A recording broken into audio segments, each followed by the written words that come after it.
Now at 11, another Bay Area county preparing to possibly roll back its health guidelines as COVID surges across California. We're at the point where it doesn't make sense anymore. Plus, a possible COVID outbreak after a fraternity party at a Northern California college. How the school is responding tonight. And how new COVID restrictions could impact holiday travel. What you might not think to look out for if you're planning to fly in the next couple weeks. I think people at the end of the day, they're going to do what they would like to do. A live look outside now at 11 and streaming on CBSN Bay Area. Much of the Bay Area being forced back into more health restrictions tonight. Good evening, I'm Juliette Goodrich. And I'm Brian Hackney. Here we go again. Alameda County, which is still in the orange reopening tier, is putting the brakes on future reopenings, but health officials are warning the county could soon be forced to roll back restrictions even more.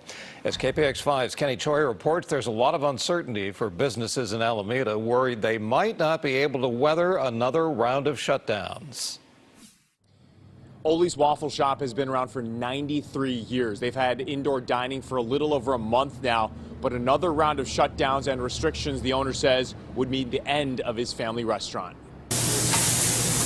We're at the point where it doesn't make sense anymore. Ken Moniz and his wife haven't laid off a single worker since the pandemic started, even selling their retirement property to keep all 40 of their staff. What we've done was try to provide and take care of our family, which is our employees. Across the street, Alameda bicycle owner Gene O, whose family has run this shop for more than 30 years, is concerned. We're lucky that our sales are up, but this Park Street district is all about this vibrancy of the street. And when we lose restaurants, we lose the vibrancy and the pedestrian traffic, which hurts all of us. The high demand for bicycles during the pandemic allowed O to hire more workers and even give raises. But it's the looming restrictions that has this tightly knit business community wondering again how long they can hold on.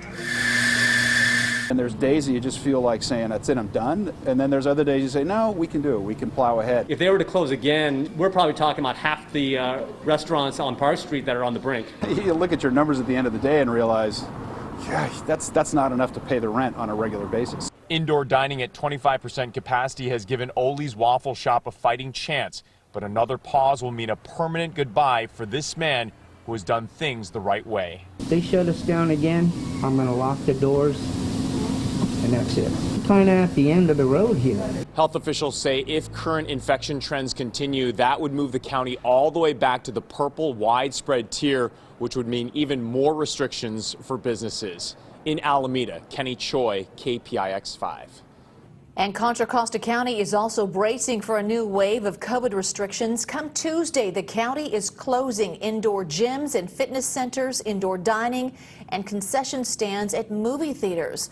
One restaurant owner says he is fortunate to do takeout, but losing indoor dining, especially as temperatures drop, will come at a tremendous cost. While one gym owner says keeping up with all the changes in different counties is a lot of back and forth. Come Tuesday, we have to scale it back. That's the only way that our businesses will stay afloat. And scaling it back means you're going to have to lay off or let go of some employees. How do you choose? They've all been willing to work through this pandemic. They've all been a part of our success. It's a lot of back and forth, a lot of trying to keep up with what rules are supposed to be in place where. Business owners say the hardest part is that there's no way of knowing how long these rollbacks will last and at what cost. In San Francisco, a ban on indoor dining is now in effect, and it couldn't come at a worse time for Indian restaurants. Today marks the start of Diwali, the most important holiday for Hindus and Indian Americans. This Festival of Light, sadly, this is one of the darkest, Diwali, where I can't see any light. It is one of the toughest moments for us. I'm slowly dying. I don't have a COVID, but this is what it's doing to me. And the hospitality community. Tonight, many restaurants that stocked up for extra guests are dealing with empty dining rooms instead. And one restaurant owner we spoke with was counting on the 5-day celebration to provide a big boost in business after 8 tough months. Several UC Davis students are quarantined tonight after attending a fraternity party. School leaders say a student tested positive for COVID-19 after they attended a Theta Chi party Thursday night. 9 others are now isolating on campus after being exposed. The university is doing contact tracing to find others who could be infected. Partying in these times is kind of selfish, so I don't really understand why people are doing it, because if we all stayed inside or quarantined or wore your masks and didn't party right now, then we could all get out of this a lot quicker. Well, UC Davis says they're continuing to investigate the gathering and could take disciplinary action. A pilot program that provides coronavirus contact tracing is expanding to UC Berkeley and may go statewide. It alerts people if they've been exposed to the virus. UC Berkeley community members are being asked to enroll in the program on Monday. The program launched at UCSF and UCSD in September. Of course, it's not just here. COVID cases are pretty bad nationwide, and with the holidays around the corner, things could take a turn for the worse. KPIX 5's Betty Yu spoke to experts about things that you might want to avoid if you do travel or get together with family. Hey, Betty. Hi, Brian. That's right. The governor is asking Californians to avoid crowded lines, stay local, and limit interactions to your immediate household. State health officials have said that the travel advisory could be made a ban if conditions continue to worsen.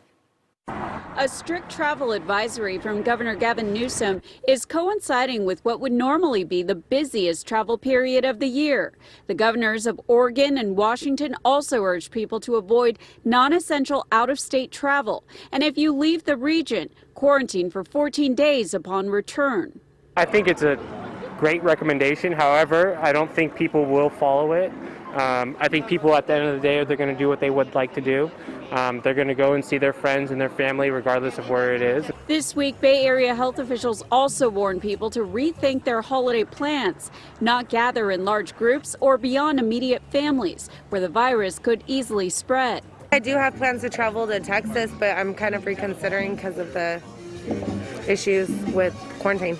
Hayward resident Melissa Tilton said it wouldn't be practical for her to quarantine for 2 weeks. I mean, that's going to make it hard for people that have their own business and don't work from home. Travel website The Points Guide says people itching to get away may also find it hard to resist cheap holiday deals. A lot of Californians are doing the right thing in general. A lot of people have canceled Thanksgiving plans, but let's be honest. I mean, there is a lot of coronavirus fatigue, and people are not always wearing a mask like they should, even though we're in the middle of a surge that's potentially worse. The state says cases are rising 20% faster than they were toward the beginning of the pandemic. Consider staying close to home, staying at home, staying with their household, experiencing loved ones virtually. If you do decide to travel, keep in mind that airplanes themselves are less risky than the airports, according to Stanford primary care physician Stacy Valander. It's not the time to sip coffee, to eat.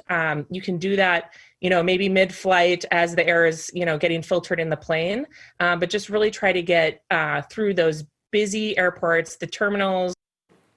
One of President-elect Biden's advisors also urged Americans to avoid traveling over Thanksgiving, saying that it's sort of like pouring gasoline on a fire. Juliette?